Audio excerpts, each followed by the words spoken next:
엘리자베스 2세 여왕이 세상을 떠났습니다. 96세 일기로. 지난 1952년 왕으로 즉위 위해서 70년 동안 영국 왕 자리에 있었습니다. 찰스 황태자가 이제 70이 넘은 나이에 그 뒤를 이어서 왕으로 즉위했습니다. 트러스 총리는요 이렇게 엘리자베스 여왕을 평가했어요. 그는 우리의 바위였다. 근대의 영국은 그 바위 위에 세워졌다.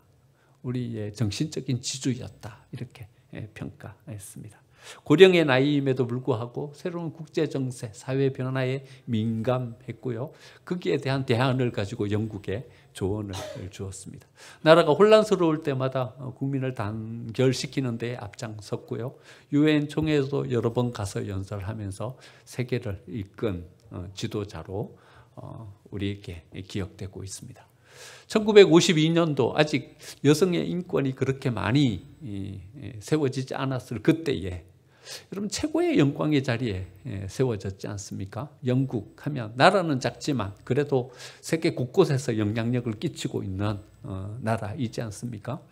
그게 왕위의 자리에 올라서 여자로서 70년 제위하면서 최고의 영광을 누린 사람이었다 생각합니다. 세계가 그의 죽음을 애도하고 있고 또 우리도 그의 삶을 이렇게 기억합니다. 그런데 한번 이렇게 되돌아보면요. 근데 100살이 되지도 못하고 돌아가셨어요. 96세. 그 영광스러운 영광을 누렸지만 그 장례가 끝나고 나면 하나씩 둘씩 잊혀질 것입니다. 그래도 그나마 그가 우리의 기억 속에 남아있는 것은 영국 여왕이었기 때문에 그가 우리에게 끼친 어떤 생각들이 건전하고 좋은 가치 위에 세워졌기 때문에 우리가 기억하는 것입니다. 우리의 인생이라는 것이 더없이 짧다. 우리가 생각하는 것보다도 훨씬 더 짧다 생각합니다. 세상의 평가는 냉혹하다. 좋은 가치 위에 건전한 생각을 가지고 세워졌기에 우리가 좋게 평가하는 것이지 그가 그래 세워지지 못했다면 아마 사람들의 기억 가운데 사람들의 평가 가운데 그렇게 좋게 평가되지는 못했을 것이다 생각합니다. 이런 어떤 사회적인 것을 이렇게 두고 보면서 이런 생각을 가지게 되는 것입니다. 우리가 번쩍 눈을 뜨는 것이 좀 필요하다. 그렇게 영광스러워도 짧은 생애를 마감하고서 결국 세상을 떠나야 되는 삶을 우리가 살아간다면 어쩌면 우리의 생을 바라보는 우리의 영적 시각이 좀 번쩍 떠여져야 되는 것이 아닌가. 세상이 이렇게 냉혹하게 판단하고 평가한다면 하나님께서도 우리의 삶을 평가해 주실 텐데 우리가 영적인 안목을 가지고 우리의 삶을 바라보면서 우리가 삶을 살아가야 하는 것이 아닌가 생각해 보게 되는 것입니다. 성경은 우리를 향하여서 영적으로 깨어나라, 영적으로 깨라 이렇게 말씀해 주고 계십니다. 5절, 6절 한번 보시죠. 여러분, 너희는 다 빛의 아들이요 낮의 아들이라. 우리가 밤이나 어둠에 속하지 아니하였나니 그러므로 우리는 다른 이들과 같이 자지 말고 오직 깨어 정신을 차릴지라. 깨어나라, 깨어나라 이렇게 말씀하십니다. 여러분 교회 와서 종종 조시는 분들이 계셔요. 저는 이해가 돼요. 왜냐하면 어떨 땐 저도 졸려요. 그래서 와서 좀 조시는 거 이해가 됩니다. 또 우리 가운데는요 불면증으로 고생하시는 분들도 계셔요. 근데 잠을 못 주무시고 며칠 그래 지내다가 예배 와서 단잠을 주무시는 거예요. 그래도 교회 와서 그래도 단잠을 주무시니까 다행이다 이런 생각이 듭니다.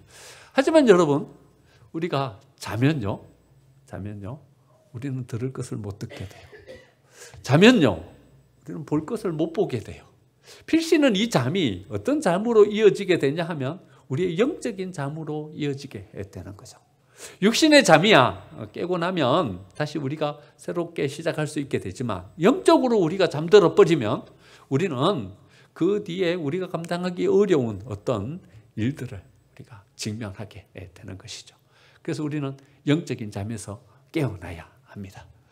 여러분 우리가 육체적으로도 깨어나기가 얼마나 힘이 듭니까?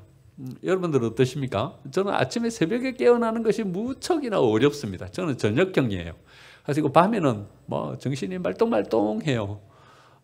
저녁에 늦게까지 있으라 그래도 1시, 2시까지 얼마든지 있을 수 있어요. 새벽에 일어나는 것이 무척 힘이 들어요. 한 3번 정도 울려야지 겨우 잠에서 깨어나는 것 같아요. 그래서 제 알람은요, 막 3분 단위로 3번 이렇게 맞춰져 있어요. 깨어나도 눈을 못 떠요. 침대에 걸터 앉아갖고 기도를 하는데 그냥 뭐 비몽사몽간 기도를 하고요. 양치질을 하고 찬물을 막 머리에 이렇게 덮었어야 겨우 잠에서 조금 깨는 것 같아요. 그래서 저는 아침에 꼭 머리를 감고 나와요. 그래야 잠이 깨요. 어떨 때는요, 이렇게 머리를 감고 찬물로 샤워를 해도 잠이 덜 깨는 때가 있어요. 교회에 걸어오면서 찬바람을 쐬면서 몸을 좀 한참 움직이고 나야 겨우 잠이 깨요. 그래서 새벽 예배를 그래 인도해요. 뭐 그래도 하나님의 은혜 주셔갖고 새벽 예배를 빠지지 않고 쭉 인도할 수 있다라는 것이 참 은혜이죠. 여러분 육체적으로도요, 잠이 깨야 뭘 할 수 있어요. 우리가 뭘 한다는 것은요, 깨어나야지 뭘 할 수 있어요. 깨지 않고서는요 할 수가 없어요. 정신을 차리고 우리의 마음을 가다듬고 생각을 정리하고 깨어나야지 비로소 우리가 뭘 할 수 있는 상태가 되는 것입니다. 여러분 영적으로도 우리가 깨어나야 우리가 하나님의 사람으로서 뭘 할 수 있게 돼요. 우리가 깨어나지 않으면요, 영적으로 잠들어 버리면요, 우리는 아무것도 할 수 없는 그런 존재로 서게 되는 것이죠. 그래서 하나님은 우리를 향하여서 자지 말고 깨라 말씀하십니다. 여러분 우리가 저녁에 휴식을 취하지 말라는 말이 아니라 우리가 영적으로 깨어나야 된다는 것이죠. 깰 때가 된 것입니다. 세상은 더 악해져 가고 있고 여러분 우리는 이 가운데 어떤 사명을 가지고 서야 되는 존재이기 때문에 영적으로 깨어나야 합니다. 여러분 어떻게 영적으로 깨어날 수 있을까요? 어떻게 영적으로 깨어날 수 있는지 7절, 8절에서 그 답을 주고 계십니다. 자는 자들은 언제 자요? 밤에 자요. 취하는 자들은 언제 취해요? 밤에 취해요. 그러니까요, 빛이 없으면 자게 돼요. 밤이 되니까 자게 돼요. 어떻게 우리는 깨어날 수 있어요? 8절, 우리는 낮에 속하였나니 정신을 차리고. 그러니까 정신을 차리고 깨어날 수 있는 것은요, 어떻게 깨어날 수 있냐 하면요, 빛이 비치면 우리가 깨어날 수 있게 되는 거죠. 여러분 창세기 1장 1절에서요 이렇게 말씀하고 계세요. 온 땅이 혼돈하고 공허했어요. 흑암이 이 세상 가운데 가득했어요. 그런데 그 혼돈과 공허가 어떻게 물러가게 돼요? 빛이 비치니까요. 여러분 어둠이 어떻게 물러가게 돼요? 어둠을 붙잡고 실험한다고, 어둠에 칼질한다고 어둠이 물러가는 것이 아니라요, 빛이 비치면 그 어둠이 물러가게 돼요.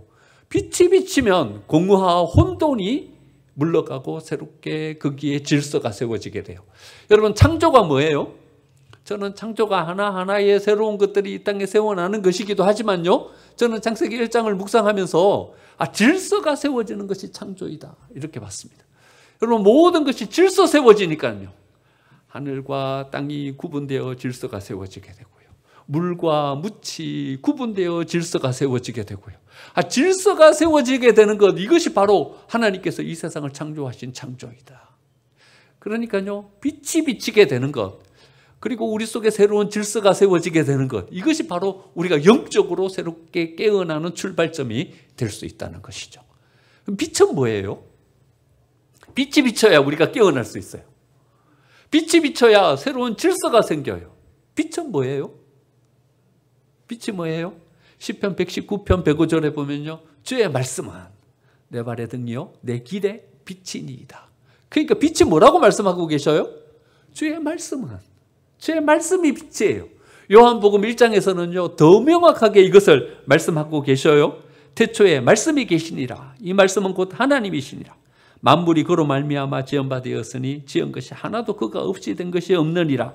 그 안에 생명이 있으니 이 생명은 사람들의 빛이라. 태초에 말씀이 계시니라 이렇게 시작해서 뭘로 끝나요? 이 말씀은 곧 빛이다 말씀하고 계셔요. 거꾸로 이 빛은 뭐예요? 말씀이에요. 말씀이 우리 가운데로 임하면 우리는 영적인 이 잠에서 깨어나서 혼돈과 공허가 없어지고요, 질서가 새롭게 세워지고요, 우리 안에 새로운 뭔가가 시작될 수 있게 되는 것입니다. 말씀이 우리 가운데 임하시면 우리는 어떻게 해야 됩니까? 그 말씀을 수용하고 받아들이는 거예요. 그것이 바로 우리 가운데 빛이 비치게 되는 것이죠. 빛을요, 커튼을 걷어젖히고 그 빛을 받아들이는 것입니다. 가로막혔던 모든 것들을 제거해버리고요, 그 빛이 우리 가운데로 임하도록, 그 빛이 우리 가운데로 비치도록 우리를 내어드리는 것입니다. 말씀이 우리 가운데로 임하는 것도요, 여러분, 우리의 말씀 앞에 우리를 고스란히 노출시키고요, 그 말씀이 우리 가운데 온전히 쑥 흡수되도록 우리를 내어드리는 것, 이것이 바로 우리 가운데로 빛이 비치게 하는 것이고요, 영적인 잠에서 우리가 깨어나는 것입니다. 말씀이 우리에게 임할 때요, 우리는 그 말씀 앞에 단순해지면 되는 것입니다. 우리의 계산이 자꾸 거기 속에 들어가는 거예요. 우리의 자아가 그 속에 자꾸 들어가는 거예요. 그래서 그 말씀이 온전하게 우리에게로 받아들여지지가 않는 것입니다. 그러니까 우리의 계산 다 걷어젖히고요, 여러분, 말씀이 있는 그대로 우리가 받아들이면 되는 것입니다. 여러분, 모세와 아론, 어떻게 모세와 아론이 하나님 앞에 선택받고 쓰임받는 사람이 되었을까? 여러분, 그들이 속한 지파가 레위 지파잖아요.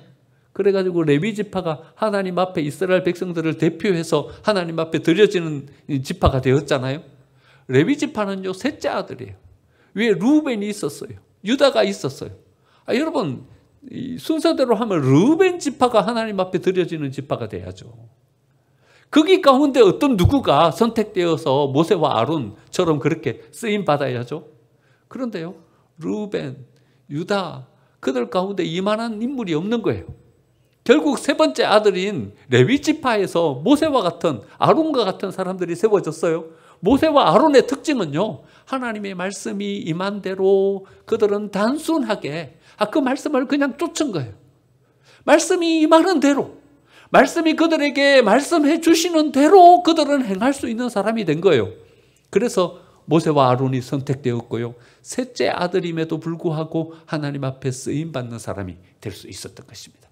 구름이 떠오르면요, 그들은 거기가 너무 좋고 거기가 너무 평안해도 짐을 다 싸들고요 출발했어요. 구름이 떠오르는 대로 그들은 따라갔어요. 구름이 거기에 멈추면요, 여기에서 어떻게 살려고 하나 계산하지 않고요, 그들의 생각을 거기에 덧붙이지 않고요, 거기에 텐트 치고 거기에 머물렀어요.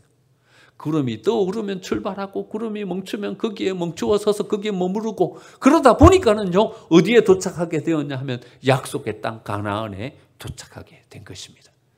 여러분, 말씀이 임한 대로 우리의 생각을 거기에 덧붙이지 말고요, 단순하게 말씀을 따르면 되는 것입니다.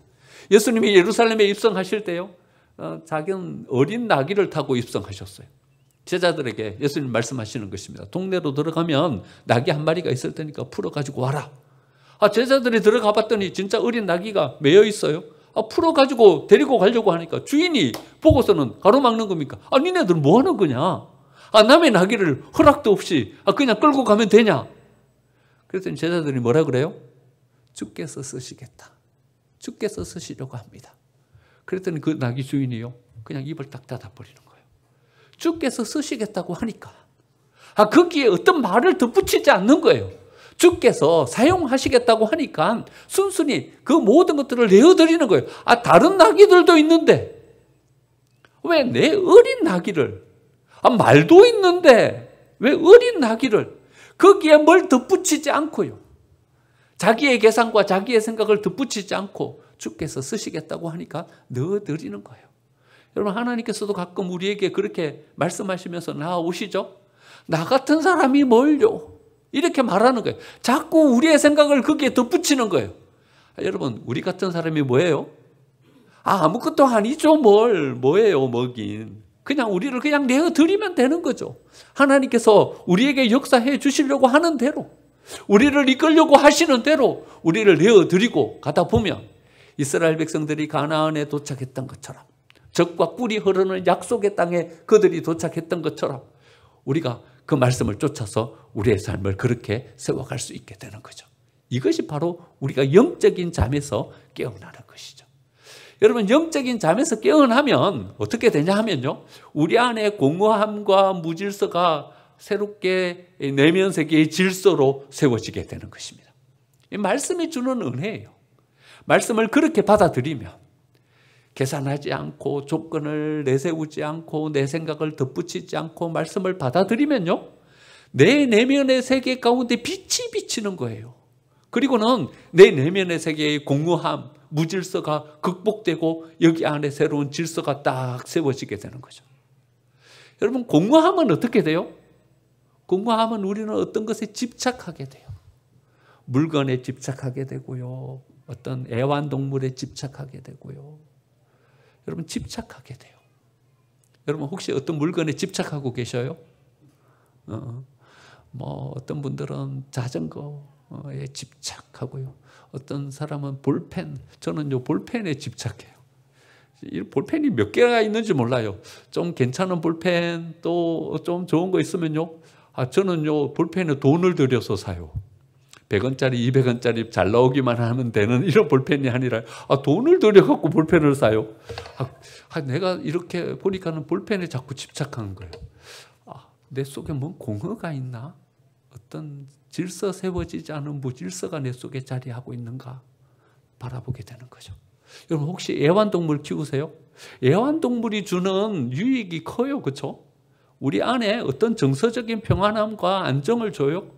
그런데요, 여기 안에는요, 또 다른 공허함과 무질서가 있는 거예요. 누군가 우리에게 채워줘야 될 것을 채워주지 못하고 있는 거예요. 여러분, 요즘 거리에 나가면요, 애완동물과 같이 다니지 않는 사람을 찾아보기 힘들 정도로 강아지, 애완동물을 다 같이 다녀요. 산책하고 운동하고 그래요. 다행이다 싶어요, 한편으로는. 그런데 또 한편으로는요, 우리의 가정에 역기능이 있는 거예요. 역기능이 있는 거예요. 누군가 그 공허함과 빈자리를 채워주지 못하고 있는 거예요. 여러분, 자녀들이 애완동물에 집착해요? 그러면요, 부모님들이요, 그 자녀에게 애정을 깊게 쏟아주지 않은 거예요. 뭔가가 부족한 거예요, 자녀들이요. 뭔 빈자리가 있는 거예요.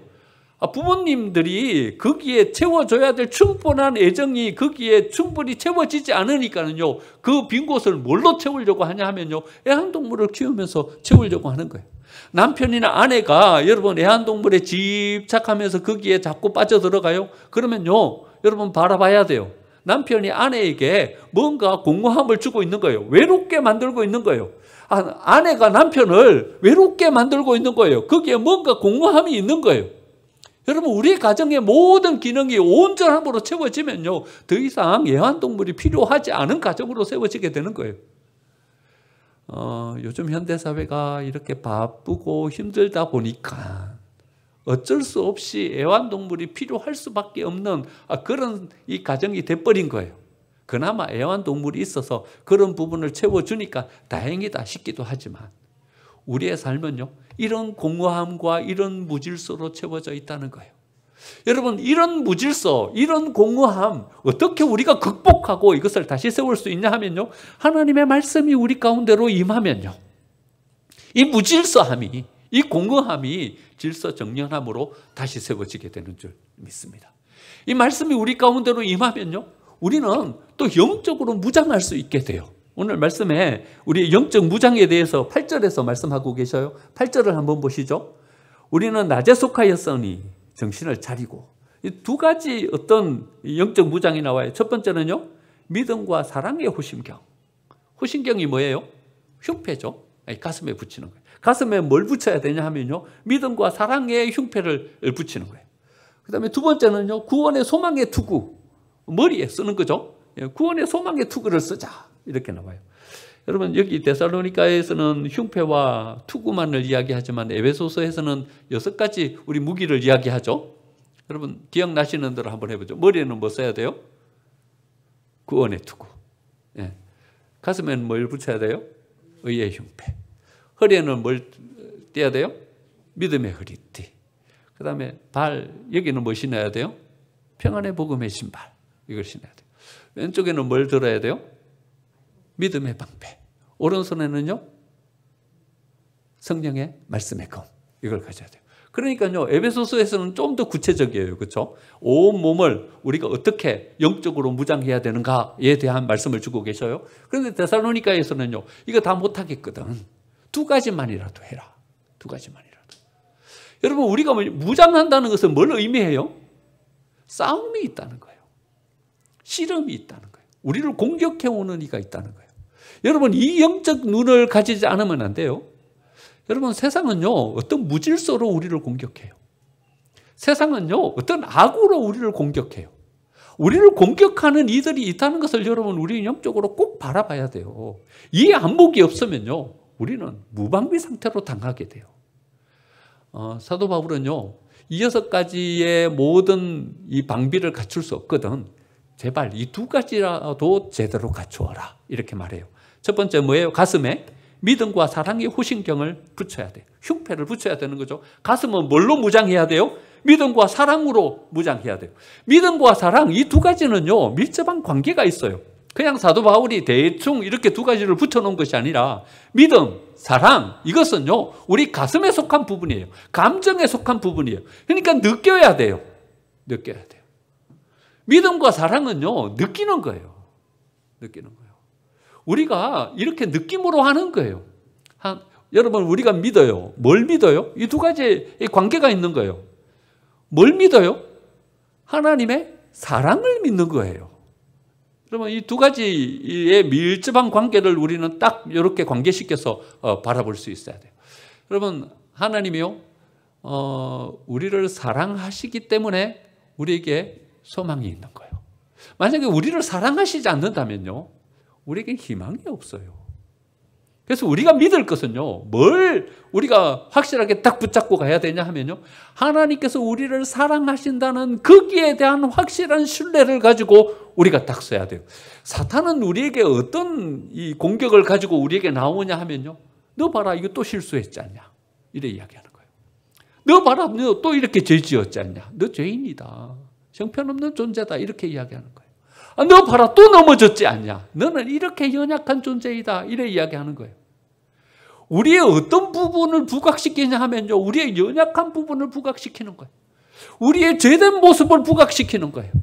어쩔 수 없는 우리의 한계를 부각시키는 거예요. 너는 한계를 가진 인간이고, 이런 죄인이고, 이런 부족함을 가진 존재이다, 이렇게 우리를 부각시키는 거예요. 여러분, 사단이 우리를 이렇게 공격하면요, 우리는 형편없는 존재로 전락해버려요. 하지만요, 우리 안에 믿음과 사랑의 흉패를 붙이는 거예요. 뭘 믿는 거예요? 그럼에도 불구하고 하나님은 우리를 사랑하신다. 뭘 신뢰하는 거예요? 하나님의 사랑을 신뢰하는 거예요. 하나님은 어떤 상황 속에서도 우리를 사랑하시는 분이시다. 여러분, 이것은 가슴으로 느끼면서 가는 거예요. 여기 가슴에 이 흉패를 딱 붙이는 거죠. 믿음과 사랑의 흉패를 딱 붙이고 가는 거죠. 이게 사단의 공격으로부터 우리를 보호하고 지킬 수 있는 방어 무기가 된다는 거죠. 머리에는 뭘 써요? 머리에는요, 구원의 소망의 투구를 쓰는 거예요. 구원과 소망, 이게 2가지도 밀접하게 관계가 되어 있어요. 어디에 쓰는 거예요? 머리에 쓰는 거예요. 이 가슴은 느끼는 거죠. 머리에 쓰는 건 어떤 게 되는 거예요? 냉철한 이성으로 구분하고 판단하는 거예요. 구원은요, 여러분, 그냥 얼렁뚱땅 대충 구원이 되는 게 아니에요. 구원은요, 정확한 계산이에요. 우리는요, 죄를 지어서 하나님 앞에 심판받을 존재예요. 그 심판의 대가를, 그 생명의 대가를 정확하게 예수님이 십자가 위에서 계산해 주셨어요. 그러니까 우리가 갚아야 될 우리의 구원의 몫을요, 정확하게 하나님께서 계산해가지고 그 모든 값을 다 치러주신 거예요. 그러니까 우리의 구원은요, 대충 어떻게 해서 어물쩡 주먹구구식으로 우리의 구원이 이루어진 것이 아니라, 우리의 구원은요, 냉철한 분석과 냉철한 판단과 분명한 계산을 통해서 그 값을 정확하게 지불하고 우리에게 주어진 것이 바로 우리의 구원이라는 거예요. 그러니까 구원은 가슴에 붙이는 것이 아니라요, 머리에 쓰는 거예요. 정확하게 우리가 인식하고 그 부분에 대한 것을 생각하고 있어야 되는 거죠. 우리가 이렇게 모든 값을 지불하고 구원받은 존재로 설 때 우리는 뭘 가지게 되냐 하면, 비로소 우리는 소망 있는 존재로 세워지게 되는 것입니다. 무엇을 꿈꿀 수 있는 존재로요. 무엇을 바라볼 수 있는 존재로요. 무엇을 희망할 수 있는 존재로 우리는 세워지게 되는 것입니다.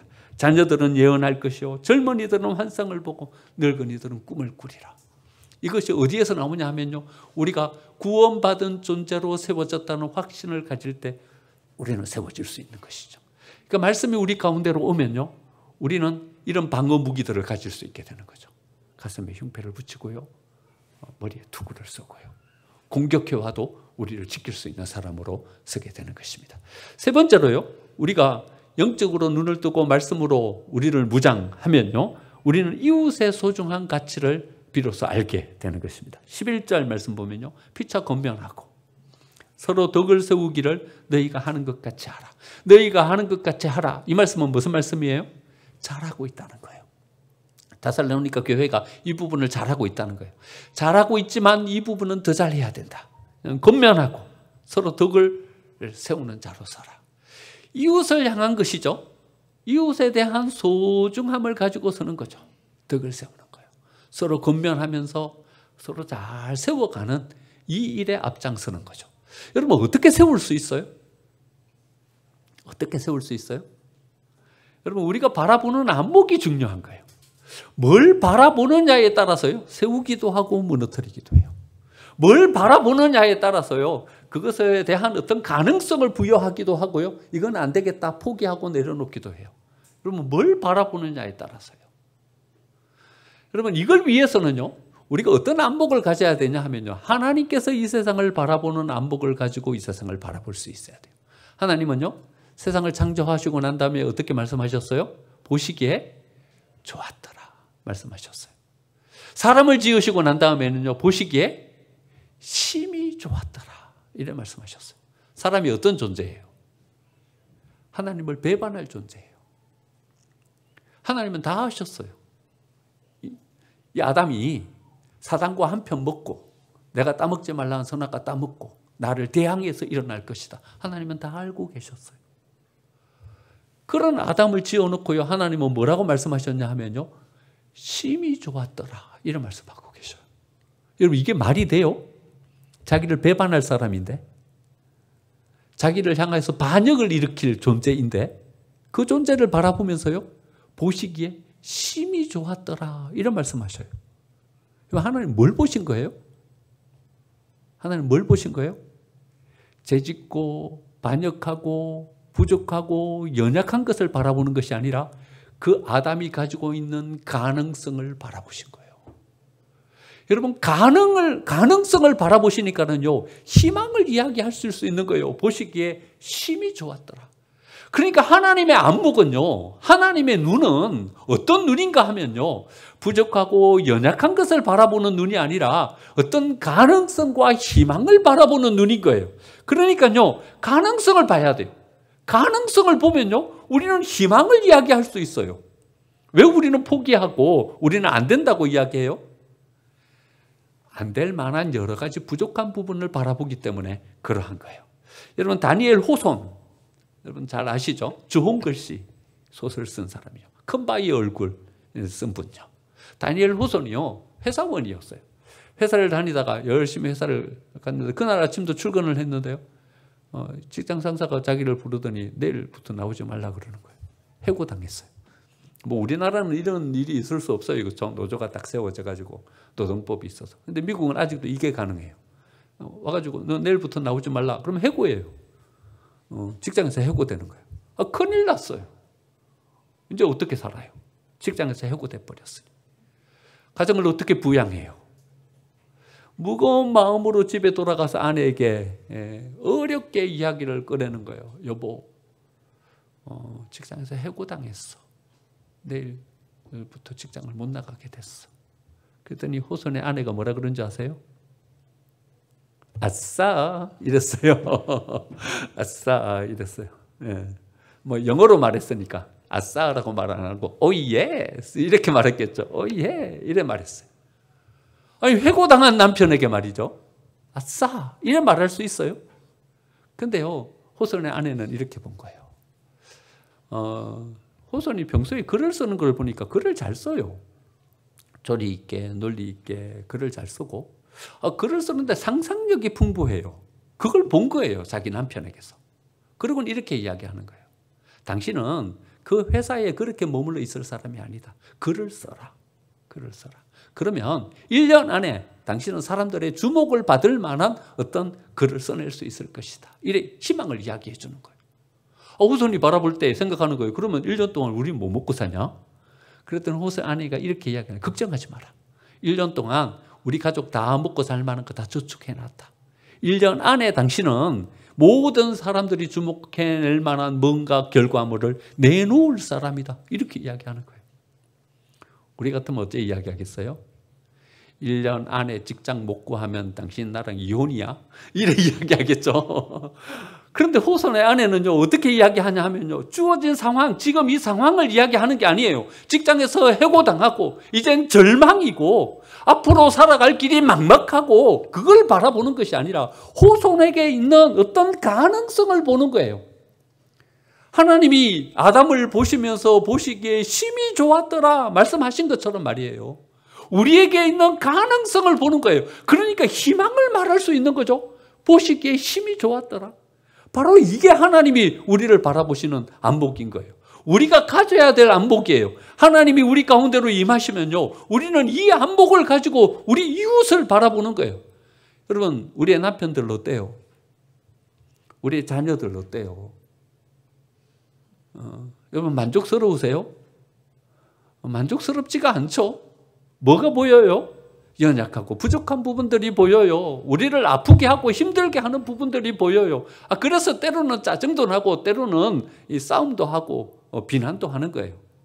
하지만 이거는요, 하나님이 가지고 계신 눈이 아니에요.